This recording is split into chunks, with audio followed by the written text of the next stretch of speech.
Hi, my name is Paul, and I'm an alcoholic. Wrong speech, sorry. Later today. How y'all doing? Well, this is the moment we've been waiting for 2 years as a faculty. We finally get to watch the marketplace sort things out. Or as a former dean here once so eloquently put it, it's time to get these autos off the lot. Now, 2 years had passed since orientation when you remember Coach gave you that inspirational speech about how you were about to enter the new golden age of journalism. And then I got up and advised you that this was your last chance to go into computer science and actually learn a living. Well, you ignored me, and here we are.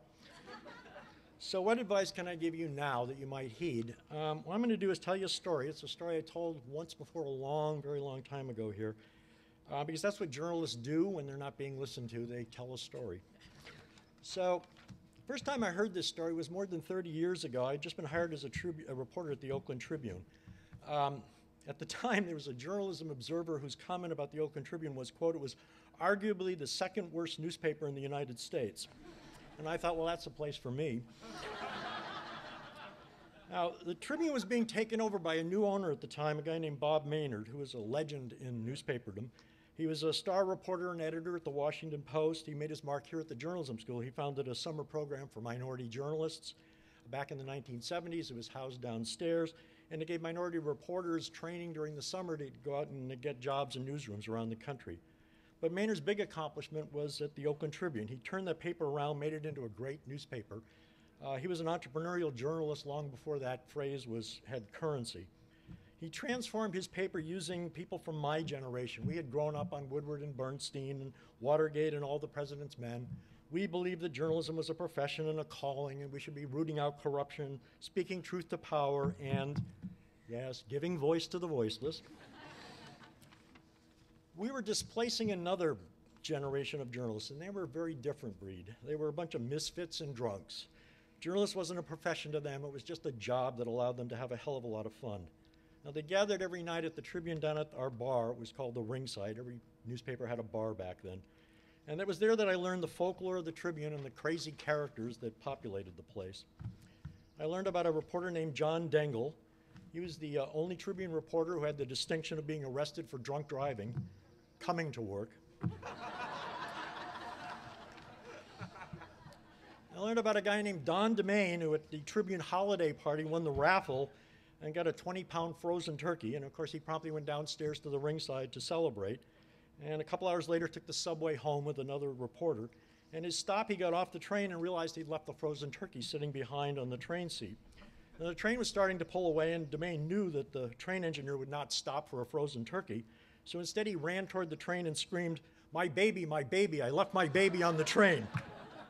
And the train screeched to a halt, and DeMaine went in and emerged in his arms with what must have been the ugliest baby that the engineer had ever seen. But there was one story I remember most. It was a story I heard repeated over and over again. Every time it seemed new in the telling to me. It was a story about Chow Chow in the county fair. Now, the main characters in this story were two reporters, Jim Johnson and Gail Montgomery. And one night they were in a bar, of course, talking with a state senator who represented Contra Costa County. For those of you who don't know, it's just east of here, and it's a suburban county over the hills. The senator had a pet peeve. He hated the annual county fair. The fair we thought was a throwback to the small town roots of the area, and he wanted to make Contra Costa more cosmopolitan. The thing he hated the most was they had an annual contest for the best canned goods, homemade canned goods at the fair. And over drinks with Jim and Gail one night in the bar, he uttered these fateful words. I bet you could go to a supermarket, buy some canned goods, put them in a jar, and win one of those contests at the fair. Well, Jim looked at Gail looked at Jim, and a conspiracy was born. Now, it was some months before the county fair rolled around, but Gail and Jim were ready. Now, they knew they'd be recognized if they went down and entered the fair, so they sent Jim's wife, Marilyn, down to submit the contest entries using a fake name. She came back and she had entered them in 9 different categories for pickles and stewed tomatoes, chili, and peaches. Now, Jim and Gail adopted 2 rules to put the senator's theory to a test. 1, they would only buy the cheapest items they could find, preferably on sale. And 2, they would shop at a place called Whitefront. Now, Whitefront back then was sort of the Costco of supermarkets. It was the place you went to get cheap processed foods. Not the kind of place you'd see in a Michael Pollan commercial. One contest entry they had, though, stumped them. Maryland come back with a form for something called Chow Chow. Now, they didn't have a clue what in the hell Chow Chow was, so they looked it up in the dictionary, and it turned out to be a pickled relish that was popular down in the South. Well, Chow Chow wasn't the kind of delicacy that a place like Whitefront would carry.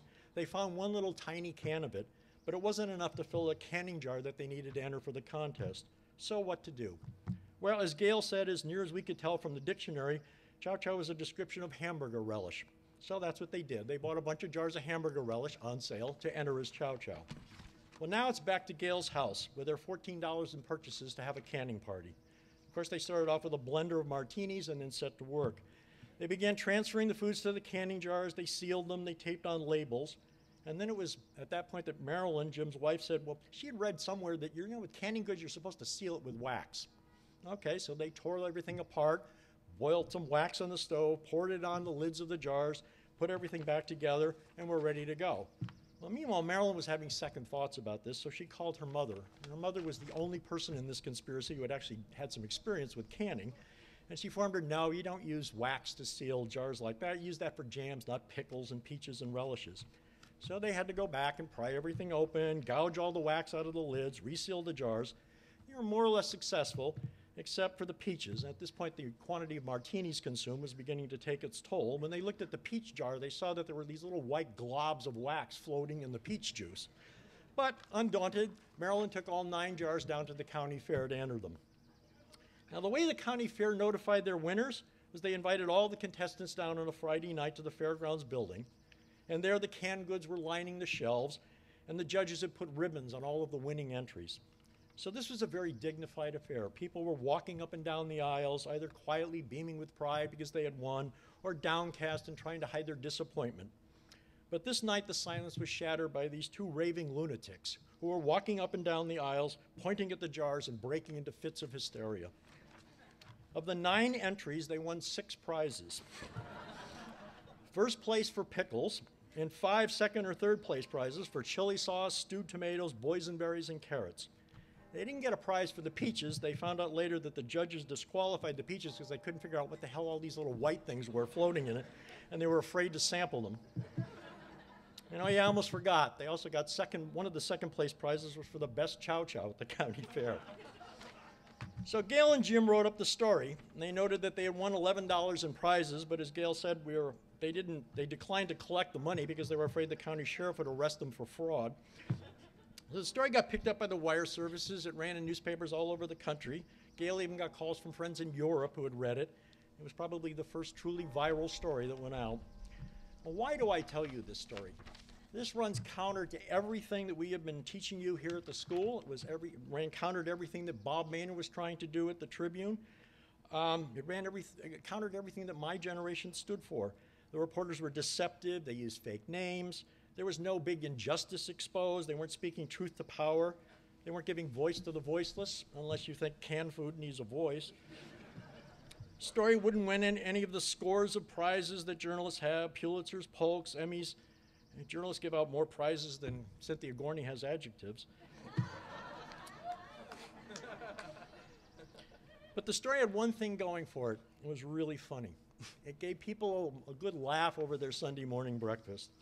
Now, for a long time, I've been trying to reconcile these 2 worlds of journalism. There's the journalism that Bob Maynard built at the Tribune that I was part of, do great stories, stand up for the high principles of journalism, very much like what we teach you here. And then there was the journalism that Gail and Jim knew. Don't take themselves too seriously, have fun at what they were doing. And I've been struggling with this the last couple of days as I mapped out what I was going to say, and the answer to me came while I was actually watching you and your stories. And hearing you describe what you had worked on and looking and watching and seeing what you had done, the incredible master's projects that you guys produced. You did amazing stories that were on very serious issues of public concern. Just my advisees alone, Alzheimer's crisis, the failure of the public school system, the lottery and gambling, the impact of global warming, drug addiction in kids. But even in those serious stories, there were touches of humor, a phrase, a quote here and there. But you also produced some hilarious stuff. The crazy San Francisco Chronicle cops reporter, the slightly eccentric hula instructor, the tongue-in-cheek look at the barrier reef, the nutty tenants in San Francisco, and speaking Cleon. And the lasting image I will have of your class, I have to say, is Rachel Whitty emerging from a hot tub in a cowboy costume, chomping on a burrito. So the lesson I drew from all of this is that journalism really has to be about both. It has to be amusing, but it also has to be serious. And journalists that just entertain are frivolous, but a journalist that is only high-minded is just a bore. And I think where my generation went wrong is we must have been the most obnoxious bores at the party. We were objective and we were skeptical, and we were impartial, and we were writing the first draft of history, and we would give people what they need, not what they... I always thought, what would that look like as a personal ad? You know, in Craigslist, white male, mid-40s, I'm objective, I'm impartial, I'm detached, I'll give you what you need, but not what you want. Who the hell would date such a person? Right? Bob Maynard warned about this in a column he wrote at the Tribune that came to my mind. He said, journalists have become obnoxious, arrogant, venal, and remote. The American press is in trouble, he wrote, and the wound is self-inflicted. Now, that was 1983. That's 31 years ago. And I think if we had paid attention to Bob's warning then, we probably wouldn't be in the trouble we're in now. We needed a little bit of humility that reporters like Gail and Jim's generation knew about. Now, I noted at the start of this that you pretty much ignored all of my advice. I don't know what chance there is that you're going to listen now. But I've also heard from you a lot about how you hate being lectured to, and that teaching needs to be participatory and interactive. So here we go. I'm going to try something I tried once before. It didn't work then, but hope springs eternal. I want you all to stand up. I'm going to give you 2 sentences, and I want you to repeat them after me. The first sentence is, I am not Chow Chow. That was pretty horrible. Let's try it again. I am not Chow Chow. I am not Chow Chow. I'm just hamburger relish. I'm just hamburger relish.